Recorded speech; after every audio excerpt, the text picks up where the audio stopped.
Good morning, guys.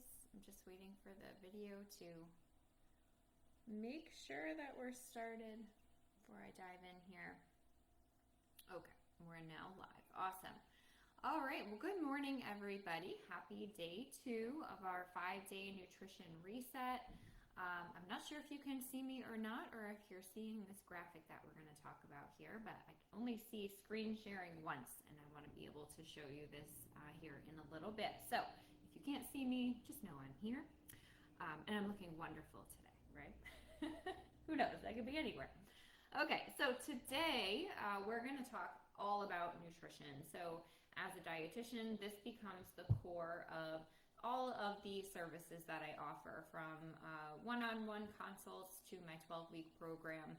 We are really centered around making sure that we're getting the right fuel and the right nutrients to our body so that we are at our best. So weight loss for a lot of people often means taking a hit when it comes to health. You may feel weak and demotivated, feeling less energy, and all of these other things, because we're basically starving our bodies in order to pull body fat and burn body fat, right? But this is not the way to do it, and any good dietitian will tell you the same, okay? So we want to talk about this today. But just to recap where we've been so far this week, yesterday we talked all about mindset and having the right structured mindset and the right attitude in place to make the rest of the changes that we're going to talk about this week, okay? And today we're going to talk fully about nutrition.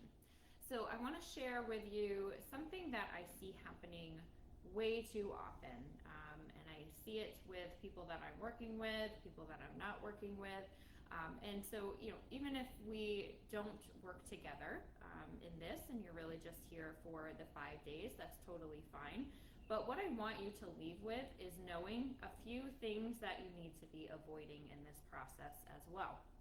So, biggest pitfall that I see so many people falling into is not including their favorite foods into their program, okay? And this can come under the veil of cutting carbs. One major question I always ask is, what is your favorite food? Does that contain carbs or not, right? So does that involve you cutting that out of your life if your goal is to go low carb? These people are usually also cooking separate meals from the rest of their family. And you may run on motivation for a week or two and be really excited about trying some new things. But ultimately, if you're cooking 2 meals for dinner every night, that's exhausting. And it's probably doubling your food budget for the week. And as you're seeing your family enjoy like takeout Chinese food or pizza or having your favorite family meal, you're going to start getting resentful of the fact that they're having it and you're not, right? And then when you eventually give in, and it's a matter of when, not if, the guilt really sets in, and it puts you in this cycle of being off track because, I had the mac and cheese for dinner, so I might as well have dessert too. And then, okay, well, I'll start again on Monday. And it just becomes this negativity cycle that really trips people up here as well. So how do we tackle this big problem? Because most standard diets and all the information that you see out there really relies on you eating clean and not including things like sweets and macaroni and cheese and lasagna and pizza and all these other things that may be a part of your regular diet now and really inherently are not bad foods, but you're being told to put them away, right? So number one, this is 2 things that we do within the 12-week program that I run. Number one is we find ways to insert these so-called forbidden foods into the diet plan, okay?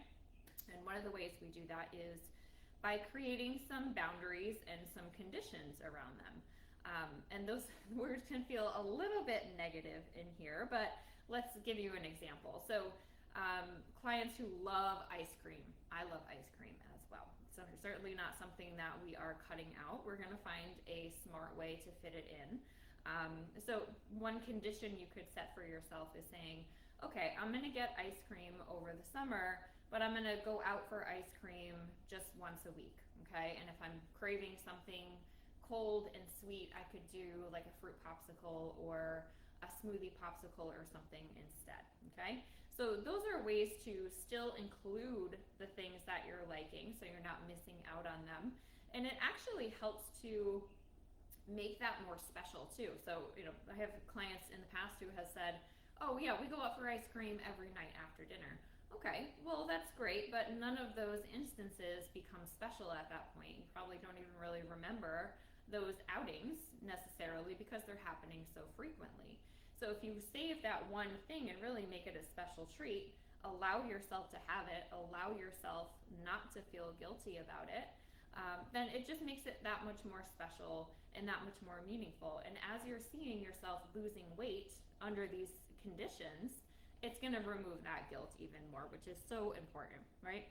And then the second part of that was finding alternatives, right? So having things like, one of our favorites in my household is Outshine popsicles. They're like 35 calories for one of these little fruit bars and something like that. So, you can have something cold and satisfying in that way without going for the full ice cream, okay? So that is tip number one, finding ways to insert these so-called forbidden foods and creating some boundaries around that so you can still include them while meeting your goals, okay? Now, the second part of this is figuring out how to balance these in, okay? And so this is where this graphic comes into play here. So it's been hanging out here for 6.5 minutes already, but we're gonna take a closer look at this. So if you do want to include more decadent foods into your routine, and one that is always coming up for me, my all-time favorite food, what I would order as my last meal if needed was macaroni and cheese, homemade macaroni and cheese, right? So we know that it's considered a forbidden food because it's carbs, it's noodles, it's got cheese, which is a lot of fat, there's a lot of calories, especially when you're making it right, lots of butter and all of that good stuff. And that could easily be something that a traditional dieter would write off as something that they're not allowed to have, right? But here's how we do it, okay? So looking at this graphic, we've got three things, major things that we're putting on our plate. So you'll notice that green section there is a half plate of non-starchy veggies. So this would be stuff like salad greens, broccoli, asparagus, that kind of stuff. And that right there, if you're making about half of your plate, just a non-starchy veggie, you're gonna be filling up on a lot of food right there, but calorie-wise, it's not adding up to a whole lot, okay? So what that allows us to do is make less room on our plate for things that add up a lot quicker. So carbs in general, proteins in general have a lot more calories per gram than your veggies, right? So if you're simply plating things differently and making less room and pre-portioning things a little bit for yourself, it becomes easier to transform the family meals and the traditional things that you're doing into something that is more in line with your weight loss goals, right? So mac and cheese, for example, that is going to be really in the carb category, a sort of both carb and protein in here. But what I would love to see ultimately is something like half of a plate of broccoli. That's one of my favorite things to have with it.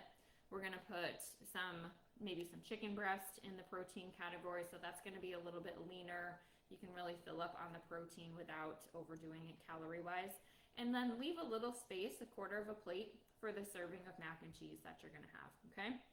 Now, historically, me eating macaroni and cheese was me just sitting down with a massive bowl of just the macaroni and cheese, right? And two things happen, right? So if you are in the process of trying to lose weight, certainly eating a huge portion, 3-4 times the size of what you actually need at a meal calorie-wise, it's going to make it difficult to stick to your calorie deficit goals for weight loss.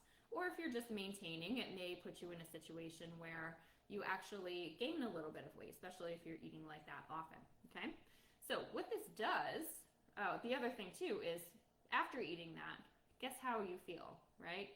I feel a little bloated, a little tired, definitely ready for bed after that. And that's because it's a very heavy meal and all of your energy is then being focused on digestion after that. So this plating method not only helps you to reduce those overall calories and help you to stay within your goals altogether, it's making you feel better and more energized in the process. So the goal here with eating in terms of your stomach, in terms of your energy levels, is making sure that you're not overdoing it in terms of these heavier foods, so that you can basically go out and take a walk and carry on with your day afterwards. You shouldn't need a nap after you're eating. So that's a good marker for whether you're doing this well or not. Okay. And so this can be really handy as a technique for really anything that you're including. I know we have a meal plan for this week, and the meals that are put together, they include this balance pretty much without thinking about it. But if you are in a situation where you have to eat out this week, or anytime in the future, or you're invited to a family meal, or you're invited to a friend's house for dinner and things like that, those are all things that you should be able to do confidently. And now within the program that we have, what we really focus in on is learning how to balance this, because there's a lot of gray area foods like the mac and cheese that sort of fall in different categories, and really find help optimizing these pairings so that you can extinguish the cravings that you're having. You can allow these foods into your diet, and then you can stay full, satisfied, and energized in between these meals. And I think for every person, when we do this individually, everyone's results look a little bit different, right? So every family is eating different types of foods. People react differently to different types of foods, and that's really where the individuality within the program that I run comes in. So we're working very specifically on these types of tasks, okay? So that is about all I wanted to cover for today. So in addition to doing your daily checklist today, and if you missed something yesterday, no worries. We're here to hit 80-85%, remember. So don't give up just yet. Make sure you're checking your stuff off. If you do find yourself in a situation this week where you cannot follow the meal plan specifically, you have to be out somewhere, use this tool as a guide, okay? Don't write off the entire week just because you can't complete the challenge 100%. Do the best you can. Do better than your normal decisions usually come up with, and you will definitely be successful in this challenge. Any questions? Absolutely let me know. Otherwise, you all have a fabulous day too, and we'll see you here tomorrow.